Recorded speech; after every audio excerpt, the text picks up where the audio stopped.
Greetings, I'm here with Nicole and Deacon Georgia to help with one of our 3 pre-videos for this Sunday's community meeting. It's going to be this Sunday, September 11th, 11 o'clock a.m. Please make sure to bring a dish to pass and your own table settings. At this meeting, we're going to be talking about our vision for the next 6 to 12 months. We're going to be talking about stewardship and giving and financial stuff. And some of that stuff can be a little bit uncomfortable to talk about. That's why we're making these videos ahead of time, so we have a chance to think about them, so we know exactly what to expect. And here with me, like I said, are Deacon Georgia and Nicole, who, even though they're a bit introverted, are trying something new for them.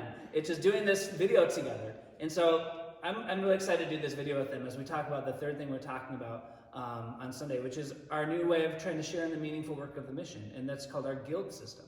It's not guilds like in Dungeons and Dragons or other kinds of things, but what are the guilds exactly? The guilds. A guild is a small group that gathers together to share the work of the aspects of keeping the church running. It's our way of making sure that that work is shared equitably, and it's also a way to create connections with other members. Sweet. So even though joining a guild might mean some extra work, it's also a chance to get to know fellow mission members and build relationships.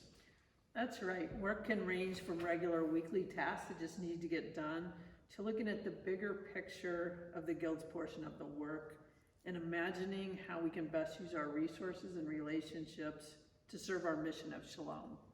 Awesome. So we've been meeting as the Communications Guild this morning, and let's use that as an example. Like, what are some of the things that the Communications Guild does? Communications Guild is just one of the 6 guilds. But our work involves a few things on a weekly level. For example, we would focus on the weekly emails that are sent out and updating the calendar in the website, making sure that everyone at the mission is clear on what is happening. Right, and we want to help make sure mission members can easily connect with each other and share what's going on at the mission with people outside the community who might benefit from what we do. Mm-hmm. So some bigger picture stuff might include creating a mission app, or working on a newsletter and the mission blog, telling our story on social media and other stuff.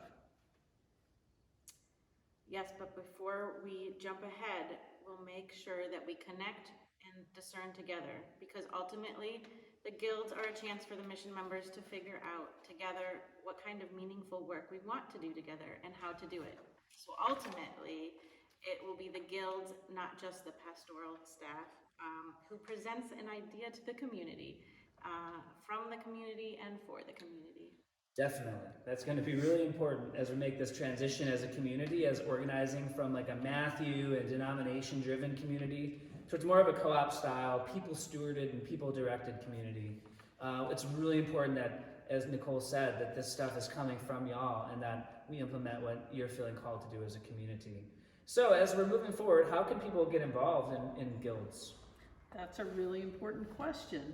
There are 6 guilds total: communications, liturgy, hospitality, building and grounds, children's education, and mutual aid outreach.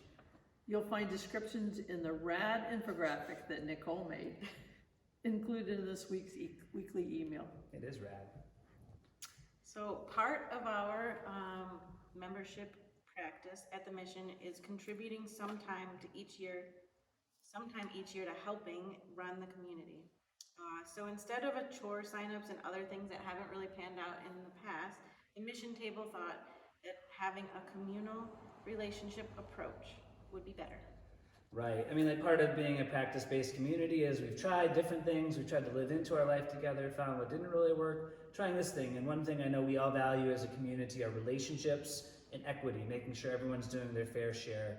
So hoping that this will kind of combine the best of all our past approaches and really work out for all of us and be something that's enjoyable, even though it is some extra time.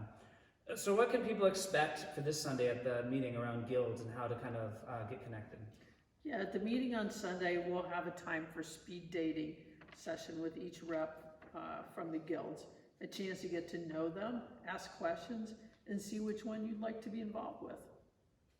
We hope that all the members affiliate with one of the guilds at least.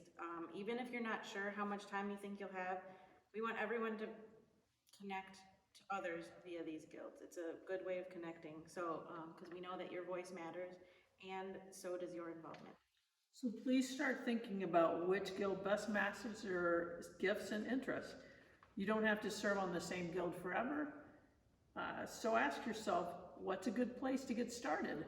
Right on. Thank you, Nicole and Georgia, so much. I know that not everyone's gift is public speaking or everyone feels comfortable that way, but we really appreciate you taking this step in the direction of our communal life. And we encourage everyone to have that same kind of courage and openness in considering how to get involved with one of the guilds. Remember, guilds are really about a way of sharing your voice in the work of the mission, sharing the work equitably so that everyone does no more and no less than what's their fair share, and most importantly, sharing in connections and conversations that make our communal life together really worth cultivating and continuing to live out together here at the Southwood Mission. So we'll see you this Sunday. Thank you so much, and have a great week. Great.